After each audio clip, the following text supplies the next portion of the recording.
நான் வடமாகாண சபை உறுப்பினர் யாசின் ஜவாஹிர், முல்லைத்தீவு பிறப்புறமாக கொண்டவர். இன்று முல்லைத்தீவு மக்கள் 1990ஆம் ஆண்டு இடம்பெயர்வுக்கு பின் மீளக்குடியமரும் போது பல சவால்களை சந்தித்துக் கொண்டிருக்கின்றார்கள். அந்த மக்களின் பிரதிநிதி என்ற ரீதியிலே சில விடயங்களை உலகுக்கு தெளிவுபடுத்த வேண்டிய கடப்பாடு எனக்கு இருக்கின்றது. இன்று வடமாகாண சபையிலே இருக்கின்ற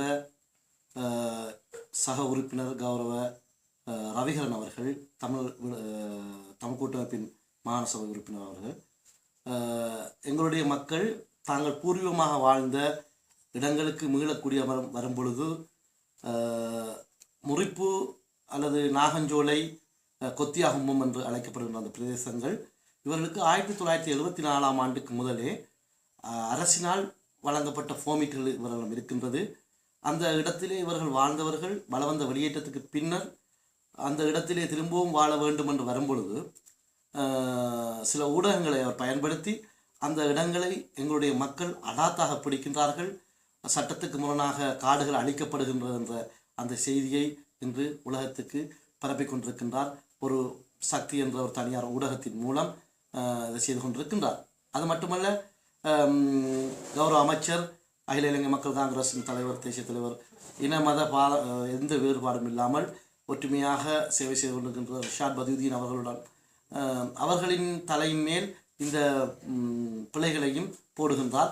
இவர் அடாத்தாக பிடித்து இந்த காணிகளை பிடித்து இந்த மக்களுக்கு கொடுப்பதாக சொல்லி தமிழ் முஸ்லிம் உறவை பாதிக்க செய்கின்ற வேலை திட்டத்தை செய்து கொண்டிருக்கின்றார். எனவே ஊடகங்களுக்கு பாரிய பொறுப்புகள் இருக்கின்றது. இந்த மக்கள் அன்று 90ஆம் ஆண்டு பலவந்தமாக வெளியேற்றப்பட்டதன் பின் 2002ஆம் ஆண்டு மீளவும் இங்கே வந்து குடியேறினார்கள். அப்பொழுதும் இந்த அரசினால் அவர்களுக்கான காணிகளோ அல்லது எந்த வசதிகளுமோ அரசாங்கத்தாலோ அல்லது தனியார் நிறுவனங்களோ செய்து கொடுக்கப்படவில்லை. தற்சமயம் 2009 யுத்தத்தின் முடிவுக்கு பின் இவர்கள் வந்து இங்கு மீள்குடியேறும் பொழுது அன்று 1000 குடும்பங்களாக இருந்த இந்த குடும்பங்கள் இன்று 3ஆக 4ஆக பெருகி 4000 குடும்பங்கள் இங்கு வந்து மீள்குடியேற்றத்துக்காக பதிவு செய்யப்பட்டிருக்கிறது.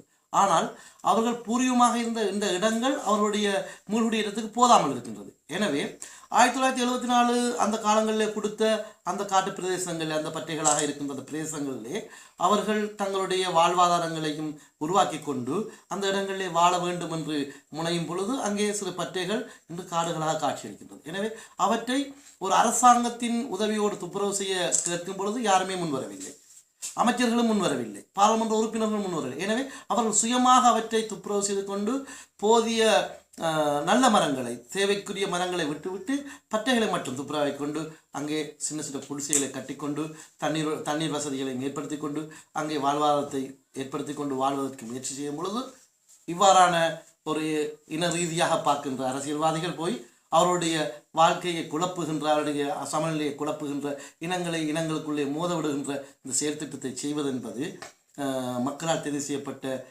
நாங்கள் செய்யக்கூடாத ஒரு வேலை. சாதாரண பாமரர்கள் இவ்வாறு செய்வதென்றால் அது வேறு விடயம். அதுக்குள்ளே வெறுமனே இந்த விடயத்தை பற்றி எதுவுமே தெரியாத ஒரு அமைச்சரை இதுக்குள்ளே பூத்தி மீண்டும் ஒரு வில்பத்தா என்று அவர் ஒரு கேள்வியை கேட்டு இந்த வில்பத்து போன்று இந்த காடுகள் அழைக்கப்படுவதாக ஒரு வதந்தியை கிளப்பி இருப்பது மிகவும் வேதனை அளிக்கின்றது. அடுத்தது, முள்ளியவளையில் காடழிப்பு என்று அவர் பத்திரிகையிலும் வேணிய ஊடகங்களை சொல்வது, முள்ளியவளைக்கும் அந்த முறிப்புக்கும் எந்தவித தொடர்பு இல்லை, நிலத்தொ ரீதியான தொடர்புகள் இல்லை. ஆனால் முள்ளியவளை என்று சொல்வதன் மூலம் ஊடகங்களிலே அதை ஃபோக்கஸாக காட்டுவதற்காக அந்த அவ்வாறான வேலைகளை செய்கின்றார். எனவே புலம்பெயர்ந்து வாழுகின்ற தமிழ் சகோதரர்களும் ஏனைய பிரதேசங்களில் வாழுகின்ற தமிழ் மக்களும் நினைப்பார்கள், முஸ்லீம்கள் என்பவர்கள் அடாத்தாக காணிப்பிடிப்பவர்கள், காடுகளை அழிப்பவர்கள், இயற்கை வளங்களை அழிப்பவர்கள் என்று எண்ணும் அளவுக்கு இந்த ஊடகங்களை அவர் பயன்படுத்துகின்றார். இதற்கு திரு ரங்கா அவர்களும் உதவியாக இருக்கிறார் என்றே நாங்கள் சந்தேகப்பட தோன்றுகின்றது. அடுத்தது, இது ஒரு புறம் இருக்க, இந்த மக்களை நாங்கள் இன்று சென்று சந்தித்தோம். அவருடைய ஆதங்கங்கள் இந்த ஊடகங்கள் மூலமாக நிச்சயமாக வெளிவரும். அதை நீங்கள் பார்ப்பீர்கள் என்று நினைக்கின்றேன். மக்கள் சுயமாகவே விரும்பி சென்று அந்த தங்களுடைய அந்த பூர்வீக இடங்களை துப்புரவு செய்து அங்கே வாழ வேண்டும் என்று துடிக்கின்ற அவர்களுக்கு நாங்கள் எங்களால் என்ற உதவிகளை செய்ய வேண்டுமே தவிர அவர்களை இன்னும் நீண்ட காலத்துக்கு அகதியாக்கின்ற அந்த வேலை திட்டத்தை அநியாயங்களை செய்யக்கூடாது என்று நான் அரசியல்வாதிகளுடன் கேட்பதோடு, இங்கிருக்கின்ற அரசாங்க அதிபர் பிரதேச செயலாளர்கள் வனவிலாக்காக்கள் சென்று அந்த இடத்தை பார்த்திருக்கிறார்கள்.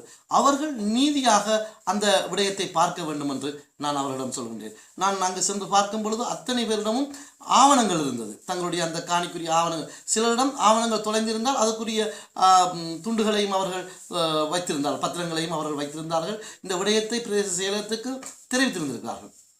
எனவே இது பாரிய காடழிப்பு என்று சொல்வதற்கு கடுகளவும் முடியாத ஒரு விடயம். எனவே இந்த விடயத்தை அரசாங்கமும் அரசு தரப்பினரும் அரசு அதிகாரிகளும் உரியவர்களும் நல்ல நிலைக்கு கொண்டு வந்து இந்த மக்களின் சொந்த மண்ணிலே குடியேற்றுகின்ற அந்த வேலை திட்டத்தை செய்ய வேண்டும் என்பதோடு, நான் ஒரு மாகாண சபை உறுப்பினர் என்ற ரீதியிலே கௌரவ முதலமைச்சரிடம் நான் 1990ஆம் ஆண்டு அந்த வெளியேற்றப்பட்ட அந்த முஸ்லீம்கள் மீள குடியமரும் பொழுது அவர்களுக்குரிய அந்த இருப்பிட வசதியை செய்ய வேண்டும் என்று நான் முதலமைச்சரிடம் கடந்த ஆண்டும் ஒரு பிரேரணையை கொண்டு வந்து அவர்களுக்கு காணி வழங்கப்பட வேண்டும் என்ற அந்த விஷயத்தை கொண்டு வந்து அந்த பிரேரணையை ஜெகநாதன் அவர்கள் அந்த பிரதேச எங்களுடைய மாகாண சபையின் பிரதி தவிசாளராக இருக்கின்ற கௌரவ அண்டனி ஜெகநாதன் அவர்கள் முன்மொழிய நான் வழிமொழிந்திருக்கின்றேன்.